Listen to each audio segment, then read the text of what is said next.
भारत का चंद्रयान-3 मिशन चांद के गुरुत्वीय क्षेत्र में एंट्री ले चुका है।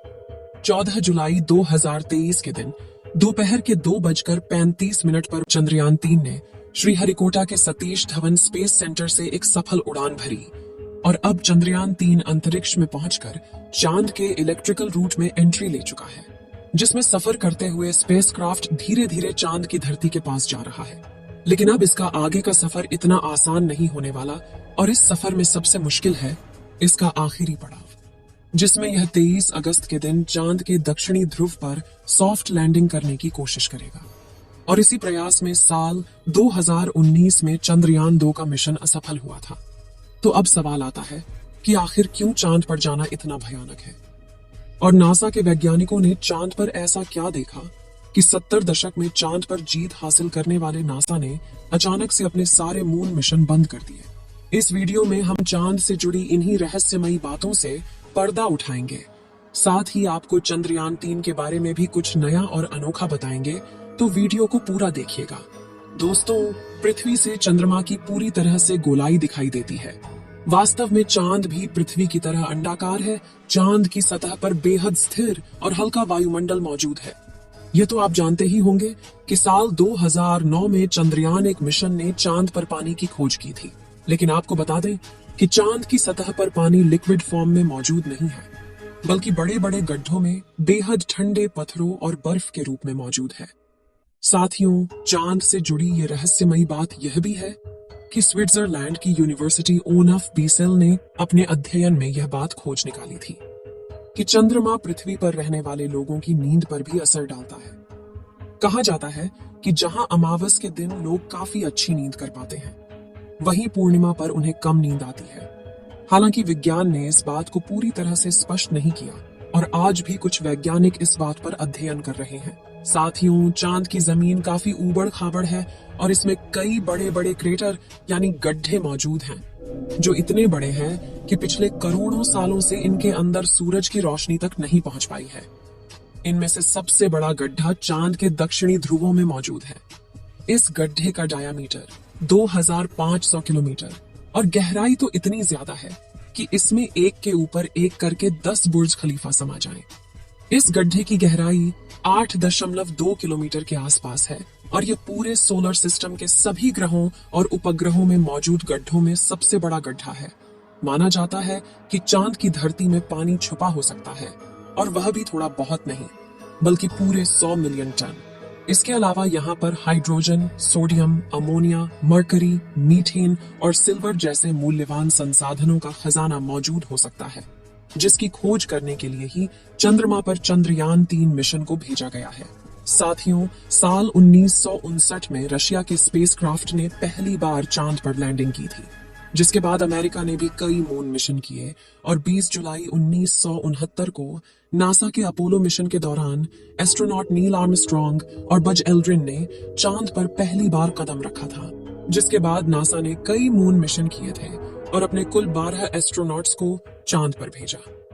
एस्ट्रोनॉट्स ऐसे व्यक्तियों को कहते हैं जो पृथ्वी के वायुमंडल से ऊपर जाकर अंतरिक्ष यानी चांद पर जाकर रिसर्च करते हैं।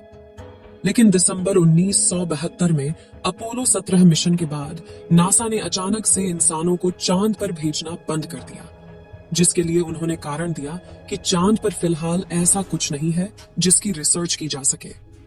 लेकिन कुछ लोगों का यह भी कहना था कि नासा ने असली कारण को छुपाया है।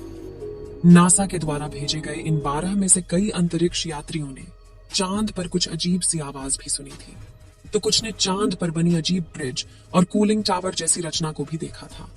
वहीं चांद की खोज में वैज्ञानिकों को एक सैटेलाइट जैसी रचना भी दिखी थी और वैज्ञानिकों के मुताबिक इसका अपने आप बनना नामुमकिन है। हालांकि नासा ने कभी इस बात पर आधिकारिक बयान नहीं दिया था, लेकिन नासा के वैज्ञानिकों ने कई बार यह कबूला कि चांद पर एलियन का बसेरा हो सकता है। फिलहाल यहाँ सबसे ज्यादा गौर करने वाली बात यह है कि ये सभी मिशन चांद के उत्तरी ध्रुव पर किए गए थे, जहां पर लैंडिंग करना चांद के दक्षिणी ध्रुव के मुकाबले काफी ज्यादा आसान माना जाता है। लेकिन साल 2019 में भारत के चंद्रयान-2 ने चांद के दक्षिणी ध्रुव पर सॉफ्ट लैंडिंग करने की कोशिश की थी, और अपने इस प्रयास में चंद्रयान 2 का लैंडर विक्रम बुरी तरह से असफल हुआ था। लेकिन आखिर चांद का दक्षिणी ध्रुव इतना खतरनाक क्यों है, आइए जानते हैं। सबसे पहले तापमान की बात करें तो चांद के दक्षिणी ध्रुव में कई ऐसे बड़े बड़े गड्ढे हैं, यानी इस जगह करोड़ों सालों से सूरज की रोशनी नहीं पहुंची, और सूरज की धूप न पहुंचने का सीधा सीधा मतलब है तापमान का ठंडा होना। इसलिए कई बार दक्षिणी ध्रुव का तापमान -230 डिग्री सेल्सियस तक पहुंच जाता है। ऐसे में किसी भी इंसान का स्पेसक्राफ्ट से बाहर निकलना तो छोड़ो, खुद स्पेसक्राफ्ट के लिए भी ऐसे तापमान में काम करना मुश्किल है। इतने कम तापमान में कई बार स्पेसक्राफ्ट पर लगे इंस्ट्रूमेंट चलना बंद हो जाते हैं। यहाँ सूरज की रोशनी न पड़ने की वजह से चांद के दक्षिणी ध्रुव के कई हिस्सों में काफी ज्यादा अंधेरा है, जिस वजह से चांद की ऑर्बिट में घूम रहे नासा, रशिया और चीन के ऑर्बिटल भी वहां के काफी हिस्सों को ठीक से नहीं देख पाए। यानी कि उन हिस्सों में क्या हो सकता है, ये किसी को नहीं पता। ऐसे में वहां जाना सबसे बड़ी चुनौती है। इसके अलावा चांद के दक्षिणी ध्रुव की जमीन उत्तरी ध्रुव से ज्यादा ऊबड़ खाबड़ है। वहीं यहाँ पर कुछ सेंटीमीटर से लेकर 2500 किलोमीटर तक के बड़े बड़े गड्ढे हैं। आपको बता दें कि इसरो के मुताबिक धरती से चांद की दूरी करीब 3,84,400 किलोमीटर है। ऐसे में इतनी दूरी पर लैंडर से डीप स्पेस कम्युनिकेशन बनाए रखना काफी मुश्किल होता है, क्योंकि इतनी दूरी पर रेडियो सिग्नल कमजोर हो जाते हैं और एंटीना से बहुत ज्यादा बैकग्राउंड नॉइज आता है। साथ ही अपने कक्षीय गति यानी कि ऑर्बिटल मोशन की वजह से चांद लगातार अपनी पोजीशन बदलता रहता है। ऐसे में तय की गई लैंडिंग साइट पर पहुंचने के लिए लैंडर को भी सही मोशन पकड़े रहना पड़ता है। इसके अलावा चांद पर पृथ्वी से कम ग्रेविटी है और बहुत पतला वातावरण है।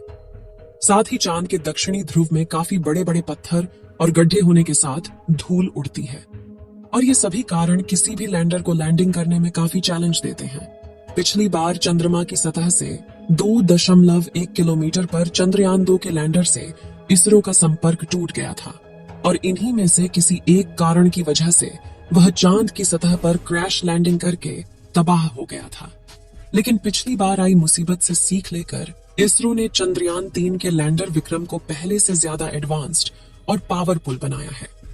जैसे कि चंद्रयान 2 के विक्रम लैंडर में 5 थ्रस्टर्स थे, लेकिन चारों तरफ सही संतुलन बनाए रखने के लिए चंद्रयान 3 के लैंडर में बड़े और एडवांस 4 थ्रस्टर्स लगाए गए हैं। इसके अलावा इस बार के विक्रम लैंडर में लेग्स को बड़ा और मजबूत कर दिया गया है।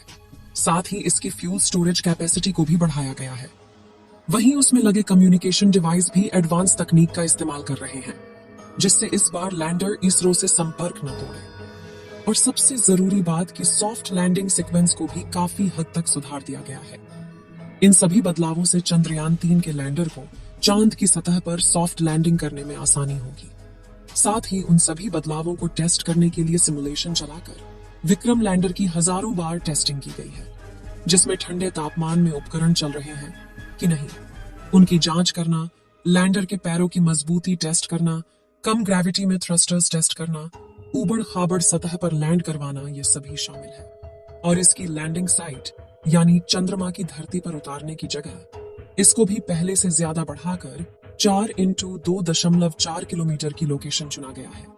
और यदि सब कुछ प्लानिंग के मुताबिक रहा तो 23 अगस्त के दिन विक्रम लैंडर को चांद की सतह पर लैंड करवा दिया जाएगा।